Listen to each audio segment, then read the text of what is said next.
Les poissons jouent un rôle particulier dans les écosystèmes lacustres et fournissent différents services. Étant au sommet de la chaîne alimentaire, ils ont un rôle clé dans le réseau trophique. En étant au sommet, ils l'impactent, mais ils sont aussi impactés par les modifications venant du bas de la chaîne trophique. Ils constituent aussi un bien culturel et local, et représentent parfois une biodiversité patrimoniale. Ils sont exploités par une pêcherie importante, professionnelle et amateur. Ces pressions et services dépendent des activités humaines locales comme la pêche et le repeuplement, mais aussi de l'ensemble des pressions dues aux activités dans le bassin versant. Les pressions globales, notamment le changement climatique, influent aussi sur leur dynamique. Les poissons sont considérés comme des indicateurs d'état de la qualité du milieu, tout comme les canaris alertaient les travailleurs sur la présence de gaz toxiques dans les mines de charbon. Ils font partie intégrante des programmes de surveillance des plans d'eau et sont largement étudiés par la communauté scientifique. Afin de limiter l'usage des méthodes destructives comme les filets maillants, des méthodes alternatives non impactantes peuvent être utilisées. C'est le cas des méthodes hydroacoustiques.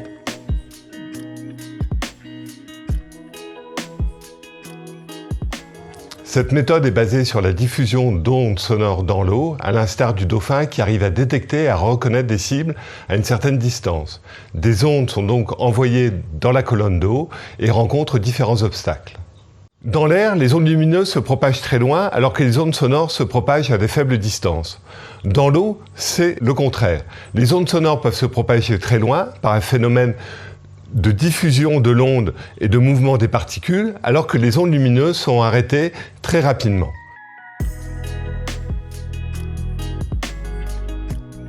Dès 1822, Daniel Colladon, un collègue suisse qui a travaillé sur le Léman, a fait les premiers calculs de la vitesse de diffusion du son dans la colonne d'eau. Cette expérimentation s'est déroulée à quelques encablures du laboratoire de Thonon-les-Bains. Au début du siècle précédent, l'accident du Titanic a permis le développement de ces méthodes pour la détection d'obstacles, en particulier d'icebergs. Ensuite, les guerres mondiales ont accéléré le développement de ces méthodes pour la détection de sous-marins. Lors de la Deuxième Guerre mondiale, l'acronyme SONAR a été inventé, qui signifie Sound Navigation on Ranging. Dès 1935, un collègue norvégien, Oskar Sund, a publié le premier échogramme avec la ligne de surface, la ligne de fond, ce trait noir, et en pleine eau, des échos qui proviennent d'un banc de morue.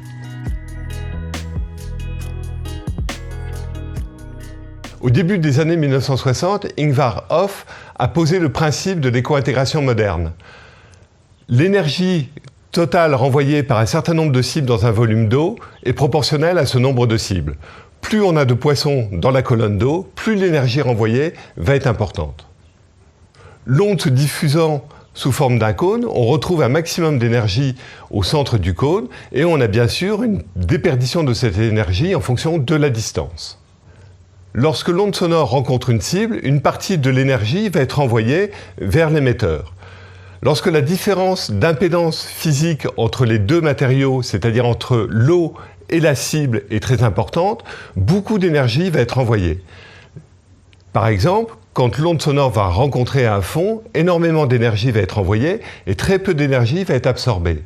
Au contraire, quand l'onde sonore va rencontrer un milieu très proche, comme par exemple une couche d'eau ayant une densité différente, avec un niveau de température différent ou un niveau de salinité différent, beaucoup d'énergie va être absorbée et très peu va être envoyée. Et puis bien sûr, dans le volume d'eau, on va rencontrer des cibles vivantes, du zooplancton et du poisson.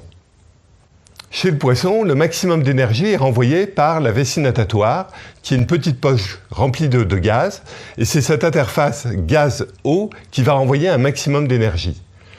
La plupart des poissons ont une vessie natatoire qui a une forme différente selon les espèces.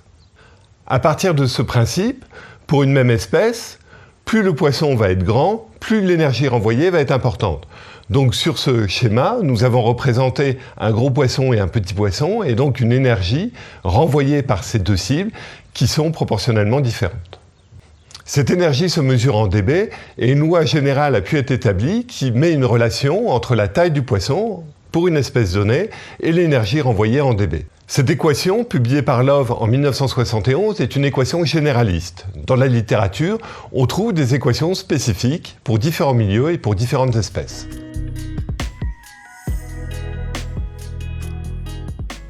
Le principe du sondeur est simple. Un boîtier électronique va déclencher l'émission via un transducteur d'une onde sonore qui va donc agir en émetteur et en récepteur. Le transducteur envoie une onde et les échos provenant des différentes cibles dans la colonne d'eau sont réceptionnés par ce transducteur qui va le renvoyer au sondeur avec des systèmes d'amplification et de filtres pour ne garder que les ondes qui correspondent à la fréquence donnée.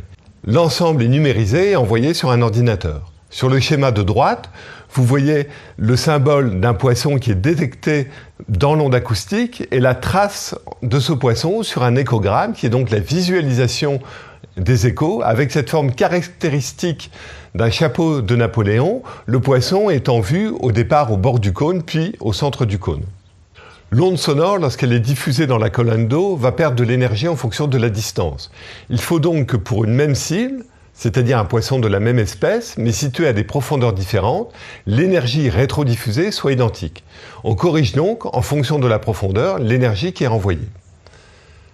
Le principe de base, énoncé tout à l'heure, est que pour une même espèce, plus le nombre de cibles contenues dans un volume donné va être important, plus l'énergie renvoyée va être importante.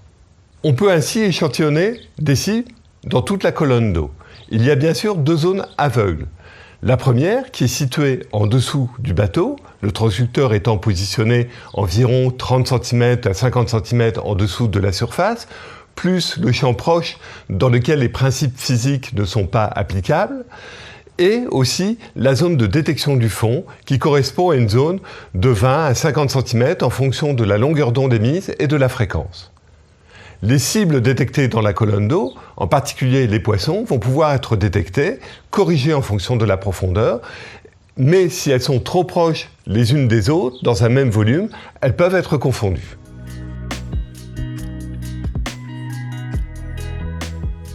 À l'origine, les transducteurs étaient de type monofaisceau, c'est-à-dire qu'on ne pouvait pas faire la différence entre un petit poisson dans l'axe du faisceau ou un gros poisson situé au bord du faisceau, à cause de la déperdition énergétique quand on s'éloigne du centre. À la fin du siècle dernier a été inventé le faisceau à réception partagée.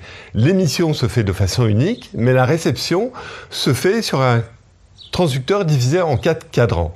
On peut ainsi connaître la position de la cible dans le cône acoustique. Grâce à cette méthode, on peut savoir si on a affaire à un gros poisson situé au bord du cône ou un gros poisson situé au centre du cône. Les énergies renvoyées permettent d'accéder à la taille du poisson, quelle que soit sa position dans le cône acoustique.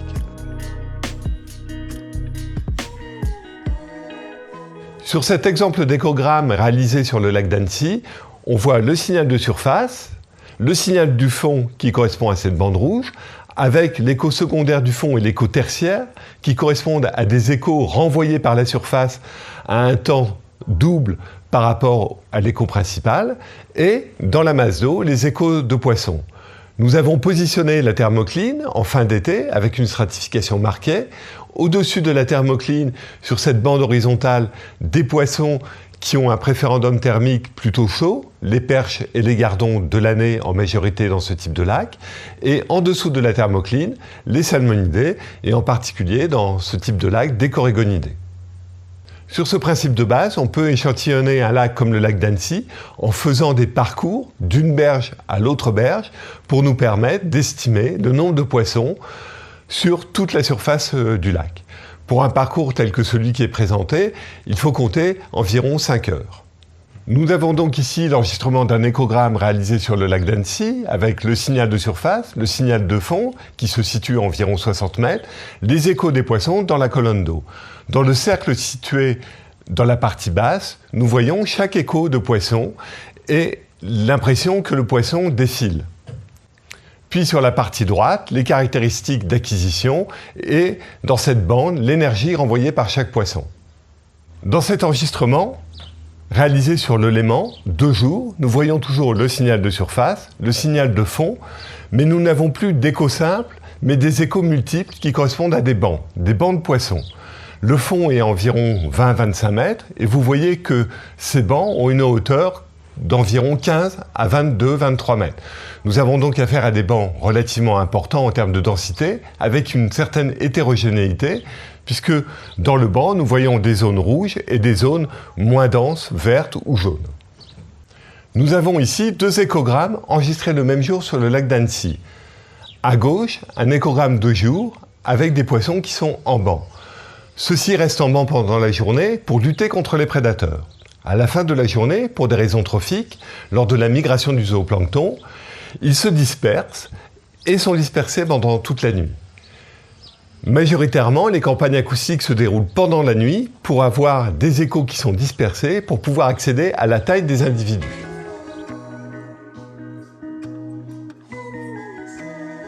On va pouvoir ainsi définir des unités élémentaires d'échantillonnage dans la colonne d'eau sur un transect qui va nous donner, pour chaque cellule, l'énergie rétrodiffusée qui est donc un proxy de la quantité de poissons dans ce volume donné. Nous avons ici le même échogramme que précédemment, mais uniquement avec les cibles individuelles. Dans le cercle, nous pouvons voir la position d'un écho dans le cône acoustique, ce qui va nous permettre de calculer la taille acoustique du poisson, et donc la transformer en taille réelle. On peut avoir ainsi accès à la distribution en taille de l'ensemble des cibles dans la colonne d'eau et avoir accès à la distribution des tailles réelles de notre communauté. À partir de ces 2 métriques acoustiques de base, l'ATS, qui est un proxy de la taille du poisson, et l'énergie rétrodiffusée dans un volume donné, on va avoir accès à l'abondance des poissons, le nombre de poissons par hectare, basé sur l'énergie rétrodiffusée dans un volume donné, divisé par la taille moyenne individuelle des poissons dans ce volume donné.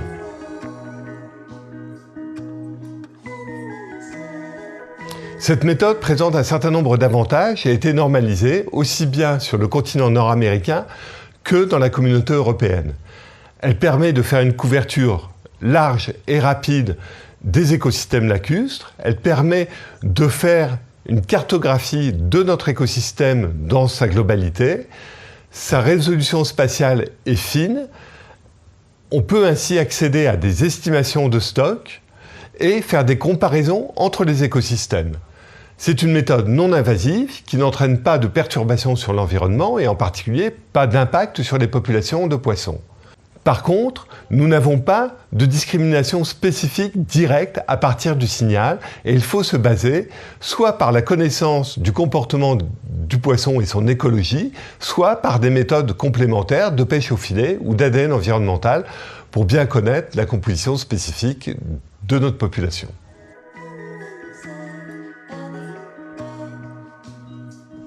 Afin d'illustrer cette méthode, j'ai pris 2 exemples basés sur la perche, un poisson commun très consommé au bord de nos lacs et que l'on retrouve partout en Europe.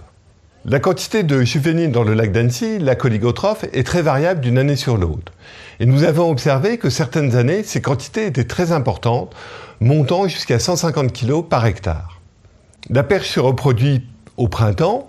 On a une augmentation de la densité avec l'arrivée de cette nouvelle génération et donc une augmentation de la quantité totale.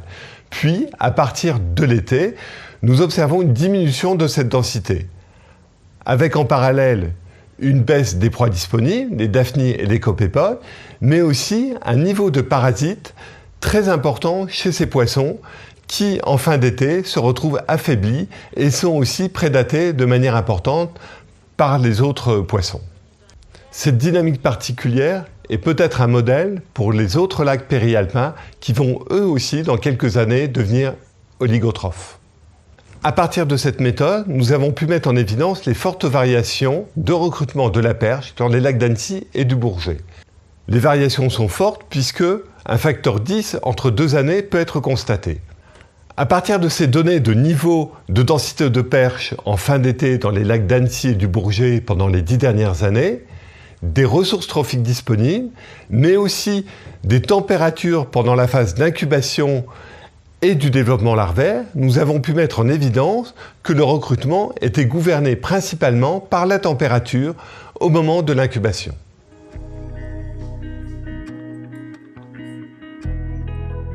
Demain, pour pouvoir utiliser ces méthodes de façon plus intensive spatialement et temporellement, nous avons mis au point une embarcation automatique, le HARL. Le HARL a été présenté aux étudiants de l'Université Savoie-Mont-Blanc et de la Università di Torino lors de l'école d'été de l'UMR Cartel. À la suite de la présentation sur le terrain, les étudiants ont imaginé des utilisations possibles de cette embarcation automatique équipée d'un échosondeur. Io sono Anna Marino dell'Università di Torino e lavoro con il gruppo Alpstream. E un'applicazione nell'utilizzo dell'idroacustica potrebbe essere, secondo me, in realtà l'utilizzo sia dell'idroacustica insieme all'utilizzo del drone subacqueo, ad esempio nell'ambito delle specie aliene, e quindi riconoscere attraverso l'utilizzo del drone se è presente una determinata specie aliena e tramite l'idroacustica capire la densità di questa specie. Possibly in the US, where I'm from, we could use this type of method to monitor manatee populations in the Crystal River area of Florida. Ce qui peut être également bien avec l'hydroacoustique, c'est qu'on peut, comme ça, du coup en une nuit, 2 nuits, ça dépend de la taille du lac, mais réaliser toute une carte du lac et justement ensuite pouvoir faire un petit peu des modèles 3D, une représentation de ces lacs en 3D. Et justement, une fois de plus, ça utilise très peu de moyens humains, seulement 1 ou 2 personnes qui vont aller sur le lac, qui vont parcourir toute une nuit ou toute une journée tout le lac de long en large et en travers, et ensuite avoir justement un dessin de ce lac. Donc ça peut permettre un remplacement d'autres techniques qui sont peut-être plus chères et qui prennent plus de temps, et de faire ça avec des moyens plus efficaces. Alors moi je trouve que la technique des drones c'est hyper intéressant, et je pense qu'une utilisation possible c'est de regarder et d'utiliser les drones dans la rivière pour regarder qu'est-ce qu'il passe dedans, et aussi je pense qu'il sera hyper intéressant de regarder les poissons, et donc au niveau des communautés, des comportements à différentes altitudes, et aussi dans le mont vers l'aval, donc allant toute la rivière pour regarder le differenze. Allora, credo che l'utilizzo di questi strumenti possa essere utile per lo studio della morfologia dei fondali, sia degli ambienti lacustri che di quelli fluviali, che presentano spesso una variabilità molto importante, che però non sempre può essere colta, diciamo, con dei metodi che non li analizzino a fondo, e quindi l'utilizzo di questi strumenti credo che possa essere ideale per cogliere queste diversità.